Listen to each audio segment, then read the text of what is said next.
بسم الله الرحمن الرحيم. السلام عليكم ورحمة الله وبركاته. عايزة أقول لكم يا جماعة التحفة الفنية اللي قدامكم دي كان فيها كواليس كتير، وكان فيها جهد كبير، وكان فيها تعب. بس بسم الله ما شاء الله، طلع التعب ده بفايدة، وطلع كل حاجة بيرفكت الحمد لله. كل حاجة زي الفل، كل حاجة تمام. يلا نشوف بعض الكواليس كده، نصلي ونسلم ونبارك على رسول الله صلى الله عليه وسلم. في الاول، وبالله عليكم بالله عليكم اللي يشوف الفيديو يعمل لي كومنت، ولو مش عامل لو مش عامل متابعة يعمل لي متابعة، او يعمل لي اشتراك في القناة. عايزة اقول لكم ان عندي 5 عروق تريبيانكو، وعندي ما شاء الله 5 صدور او 6 صدور من الرومي. هنعمل ترانشات رومي، وهنعمل لحمة باردة. عملت تتبيلة كبيرة كده ما شاء الله تكفي الاتنين، وفيها أطعم تحفة. التتبيلة بتاعتنا مميزة جدا يا جماعة، وحاجة كده مش قادرة أقول لكم بتنفع مع كل الحاجات دي.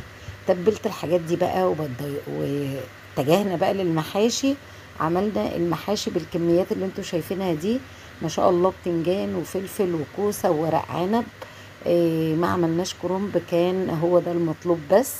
طبعا بيبقى اوردر اي فرح او اي خطوبة او اي حاجة على حسب اختيار اصحاب المناسبة، هم عاوزين في مكونات الطبق بتاعهم ايه. كمية البتنجان قدامكم اهو. عملنا الخلطة بقى وغسلنا حاجتنا كويس جدا، وحشيناها زي ما انتوا شايفين كده، كل حاجة لوحدها في حلة علشان نسويها.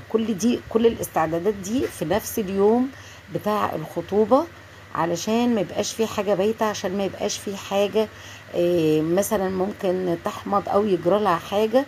كمان كمية الكفتة، عملت كفتة حاتي يا جماعة، كانت تحفة رائعة. مش قادرة اقول لكم، حطيناها في الصواني اهو وبنسويها. كمية من الجلاش لا بأس بيها ما شاء الله. كانت على حسب العدد، كان عدد الأفراد ما شاء الله داخل على 100. عملت الجلاش رولات كده علشان نقدر نتحكم فيه، وعشان ما نقطعهوش ويفضل بقى يفرفت وكده. وسقيته بالتشريبة بتاعته وحطيته في الفرن.